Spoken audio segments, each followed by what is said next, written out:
Ayan guys, good morning and Happy New Year advance. So malapit na po ang 2026. Lahat tayo mayroon tinatawag na New Year's resolution. Kayo guys, anong inyong mga New Year's resolution? Ako kasi ang New Year's resolution ko ay sana magkaroon na ako ng jowa ngayong 2026. Yung mabait sana at gwapo at siyempre mabango at tanggap yung pagkababae ko. So yun lang. So kung gusto nyo at yun din ang wish nyo, pwede nyo akong i-PM at pag-usapan natin kung magkakasundo tayo. So basta ang importante dito ha, gwapo ka at saka tanggap mo yung pagkababae ko. Kaya kung naghahanap ka rin ng inyong mga kasama this 2026, baka tayo na yon. Kaya ano pang hinihintay mo, di ba?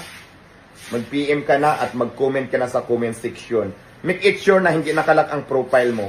Yun lang, bye!